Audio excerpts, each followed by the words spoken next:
Breaking news చూస్తున్నాం. తెలంగాణ కాంగ్రెస్ లో కొండా దంపతుల వ్యవహారం మరింత ముదిరింది. పొంగులేటిపై టెండర్ల విషయంలో కామెంట్లు సహా తమ ఫ్యామిలీపై కుట్ర చేస్తున్నారని ఆమె కూతురు ఆరోపణలు చేయడం తెలిసిందే.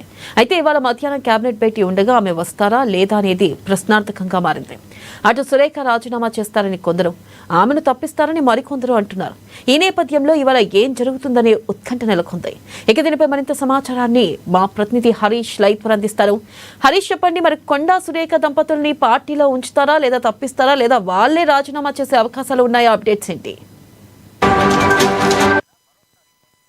కూడా మరోసారి ఎపిసోడ్ దుమారం రేపింది. నిన్న సంబంధించి కూడా నిన్న వాళ్ళ నివాసం వద్ద కూడా హైడ్రామా కొనసాగిన నేపథ్యం కావచ్చు. ప్రధానంగా కొండా సురేఖకు సంబంధించి కూడా ఓఎస్డీ సుమంత్ సంబంధించి ఆయన పైన నమోదైన కేసుకు సంబంధించి కూడా వరంగల్ టాస్క్ ఫోర్స్ పోలీసులు నిన్న కొండా సురేఖ నివాసంలో సుమంత్ ఉన్నట్టుగా కూడా గుర్తించారు. వాళ్ళకి సంబంధించి కూడా ఆయనను అరెస్ట్ చేసేందుకు కూడా రావడం జరిగింది. అక్కడ సంబంధించి కూడా కొండా సురేఖ కూతురు సుస్మితకు సంబంధించి కూడా అడ్డుకునే ప్రయత్నం చేశారు. వాళ్ళైతే ఏదైతే ఛార్జ్ షీట్ లేకుండా, ముందస్తు సమాచారం లేకుండా ఒక మంత్రి ఇంటి వద్దకు పోలీసులు, టాస్క్ ఫోర్స్ పోలీసులు మఫ్టీలు రావడం పట్ల కూడా ఆమె అభ్యంతరం వ్యక్తం చేసింది. దానికి సంబంధించి కూడా అక్కడ కొండా సురేఖ సంబంధించి కూడా హుజూర్ నగర్లో ఆ ఫ్యాక్టరీ ప్రతినిధులను గన్ పెట్టి బెదిరించారనే ఆరోపణలతో కూడా పోలీసులు అరెస్ట్ చేసేందుకు వచ్చారు.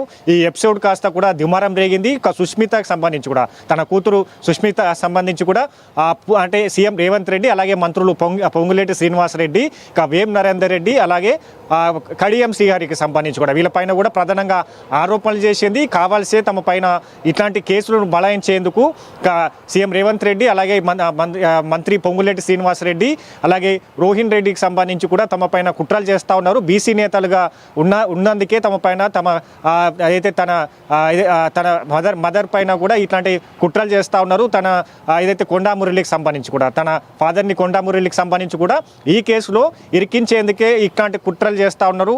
ఇక ప్రధానంగా దీనికి సంబంధించి కూడా ఎదుర్కొనేందుకు సిద్ధంగా ఉన్నామని కూడా ఆమె ప్రధానమైన ఆరోపణలు చేసింది. ఈ ఆరోపణలు కాస్త కూడా తీవ్రమైన దుమారం చెలరేగిన నేపథ్యం అయితే కనిపిస్తుంది. ఎందుకంటే ఇప్పటికే పొంగులేటి వర్సెస్ కొండా సురేఖకు సంబంధించి కూడా వార్ కొనసాగుతూ ఉన్నది. మొన్న సంబంధించి కూడా మేడారం జాతరకు సంబంధించి కూడా 71,000 కోట్లకు సంబంధించిన టెండర్ విషయంలో తన ఏదైతే దేవాదాయ శాఖలో పొంగులేటి శ్రీనివాసరెడ్డి ఇన్వాల్వ్మెంట్ అయ్యాడు. తనకు సంబంధించి కూడా తన అనుచరులకు ఈ అయితే టెండర్కి సంబంధించి కూడా కట్టబెట్టాడని కూడా ప్రధానంగా ఆరోపణలు అయ్యింది. దీనిపైన కూడా సీఎం రేవంత్ రెడ్డి వద్దకు వెళ్ళింది. అలాగే పీసీసీ చీఫ్ మహేష్ కుమార్ వద్దకు కూడా ఈ వివాదం వచ్చింది. ఇక ఇప్పుడు సంబంధించి కూడా నిన్న ఈ అంశం పైన కూడా కొండా సుస్మితకు సంబంధించి కూడా ప్రధానమైన వ్యాఖ్యలు చేశారు. దీనిపైన కాసేపటి క్రితమే కొండా మురళి కూడా రియాక్ట్ అవ్వడం జరిగింది. తాను కూతురికి సంబంధించి కూడా తాను ఏ పార్టీలో కొనసాగుతలేదు, తనకు సంబంధించిన చేసిన వ్యాఖ్యలు తనకు తెలియదు అన్నట్టుగా కూడా ఆయన వెనుకేసుకొచ్చే ప్రయత్నం చేశారు. మొత్తంగా ఇప్పుడు సంబంధించి కూడా కొండా ఏదైతే ఈ వివాదం కాస్త కూడా తీవ్రమైన దుమారం రేగుతుంది. ఎందుకంటే సీఎం రేవంత్ రెడ్డికి సంబంధించి కూడా హరీష్, ప్రధానంగా చూసుకున్నట్టయితే ఈ రోజు కేబినెట్ భేటీ కూడా ఉంది. మరి మధ్యాహ్నం 3 గంటలకి ఈ సమయంలో మరి ఈ అంశంపై కూడా ప్రధానంగా చర్చ వచ్చే అవకాశం ఉందంటారా? ఈ అంశం పైన కూడా ఇప్పటికే కొనసాగుతుంది. ఎందుకంటే ప్రధానమైన సీఎం రేవంత్ రెడ్డి పైన ఆరోపణలు చేశారు, తన తమ్ముళ్ళ పైన ఆరోపణలు చేశారు, తన తండ్రికి సంబంధించి కూడా ఈ గన్మెన్ను తీసివేయడం జరిగింది. ఇది కుట్రలో భాగంగానే ఏదైతే తన తల్లిని మంత్రి వర్గం నుంచి తప్పించేందుకే కుట్రలు చేస్తూ ఉన్నారు. దీనికి సంబంధించి ఎదుర్కొనేందుకు సిద్ధంగా ఉన్నాము. దీనిపైన ఇప్పటికైతే కొండా సురేఖకు సంబంధించి కూడా క్లారిటీ ఇవ్వలేదు. నిన్న మంత్రుల దృష్టి తీసుకొచ్చేందుకు కూడా ప్రయత్నం చేసినట్టుగా తెలుస్తూ ఉన్నది. ఈ రోజుకు సంబంధించి కూడా కేబినెట్ భేటీ జరగబోతుంది. ప్రధానంగా పలు కీలకమైన అంశాలపైన కూడా కేబినెట్ భేటీ అని చెప్పవచ్చు. ఎందుకంటే సుప్రీంకోర్టులో ఎస్ఎల్పి పిటిషన్ ఉన్నది. దానికి సంబంధించి స్థానిక సంస్థల ఎన్నికలకు సుప్రీం తీర్పు తర్వాత ఏ విధంగా వెళ్ళడానిపైన కూడా ప్రభుత్వం నిర్ణయం తీసుకోబోతుంది. కాబట్టి దీనికి ప్రధానంగా మంత్రివర్గంలో ఉన్న మంత్రులందా అటెండ్ కావాలి. ఒకవైపు కొండా సురేఖకు సంబంధించి కూడా వరంగల్లో అబ్జర్వర్ల మీటింగ్ ఉన్నది. తాను అక్కడికి వస్తానట్టుగా కూడా కాసేపటి క్రితమే కొండా మురళి కూడా సస్పెండ్ చేశారు. అంటే మంత్రివర్గ సంబంధించిన సమావేశానికి కొండా సురేఖ వస్తుందా లేదా క్వశ్చన్ మార్క్. ఎందుకంటే తాను రాజీనామా చేయబోతున్నాను కూడా వార్తలు వస్తున్నాయి. అలాగే తనను మంత్రివర్గం నుంచి కూడా పంపిస్తారని కూడా వార్తలు వస్తున్నాయి. కాసేపటి క్రితమే తన దేవాదాయ శాఖలకు సంబంధించి కూడా ఫైల్స్ అన్ని కూడా రికవర్ చేసుకోవాలంటగా కూడా సీఎం రేవంత్ రెడ్డి అధికారులకు ఆదేశించినట్టుగా కూడా తాజాగా సమాచారం అందుతుంది. అంటే మొత్తంగా ఈ ఎపిసోడ్లో ఏం జరగబోతుంది, కొండా సురేఖకు సంబంధించి ఈ మంత్రివర్గంలో కొనసాగుతారా, లేదంటే తాను స్వయంగా రాజీనామా చేస్తుందా, లేదా క్యాబినెట్ సమావేశానికి వస్తుందా అని క్వశ్చన్ మార్క్ అయితే రైజ్ అవుతా ఉన్నది. కాబట్టి ఈ వివాదం కాస్త ఇక పీసీసీ వరకు వెళ్ళింది, ఇక్కడ సీఎం రేవంత్ రెడ్డి వరకు వెళ్ళింది. కాబట్టి ఇక దీంట్లో సుస్మిత ఇన్వాల్వ్మెంట్కి సంబంధించి కావచ్చు, కొండా మురళికి సంబంధించి కావచ్చు, ఆమె ఎవరైతే పేర్లు లేవనైతుందో రోహిన్ రెడ్డి, అలాగే సీఎం రేవంత్ రెడ్డి, వేం నరేందర్ రెడ్డి, దాంతో పాటుగా పొంగులేటి శ్రీనివాస్ రెడ్డి, కడియంసి హరికి సంబంధించి వీళ్ళ పేర్లు లేవనెత్తు కూడా పలు ఆరోపణలు చేసింది.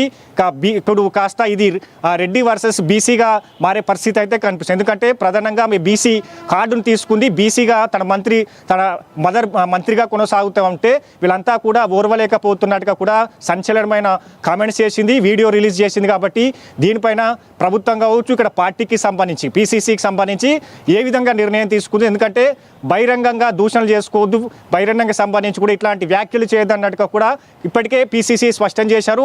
ఒకవైపు కొండా వర్సెస్ వరంగల్ ఎమ్మెల్యేల వివాదం కొనసాగుతూ ఉన్నది, కొండా వర్సెస్ అలాగే పొంగులేటి శ్రీనివాస్ రెడ్డి వివాదం కొనసాగుతూ ఉన్నది. అది సద్దుమణగక ముందుకే మరోసారి తెర మీదకి వచ్చింది, ఫ్యామిలీ మొత్తం ఇన్వాల్వ్మెంట్ అయింది. కాబట్టి దీనిపైన కూడా పార్టీ ఎలాంటి నిర్ణయం తీసుకోబోతూ, ఒకవేళ ఆమె ఈరోజు సమావేశానికి వస్తారా, లేదా రాజీనామా చేస్తారా, లేదా మంత్రివర్గం నుంచి కూడా రాష్ట్ర ప్రభుత్వం సంబంధించి కూడా తప్పించబోతుంది. ఎందుకంటే ఫైల్స్ని రికార్డ్ చేసుకోబోతున్నారు. కాబట్టి దాంట్లో ఏ విధంగా తేలబోతుంది, ఫైల్స్కి సంబంధించి ఎవరు ఇన్వాల్వ్మెంట్ ఉంది, అక్కడ దక్కన్ సిమెంట్ ఫ్యాక్టరీకి సంబంధించి కూడా సుమంత్ ఇన్వాల్వ్మెంట్ ఎంతవరకు ఉంది, గన్ను పెట్టి బెదిరించాడు, ఎందుకు బెదిరించవలసి వచ్చింది, ఈ అంశాలన్నిటికీ సంబంధించి కూడా అన్ని పరిశీలించిన తర్వాత ఒక యాక్షన్ తీసుకోబోతుంది. ఇప్పుడైతే సస్పెన్స్ అయితే కొనసాగుతుంది, సమావేశానికి వస్తారా లేదా అనే పైన ఒక మరికాస్త అంటే 3 గంటలకు సమావేశం ఉంది. కాబట్టి ఆలోగా ఎలాంటి నిర్ణయం తీసుకునే పైన కూడా ఒక క్వశ్చన్ మార్క్ అయితే ఉన్నదని చెప్పొచ్చు. Vennela. Right Harish, thank you.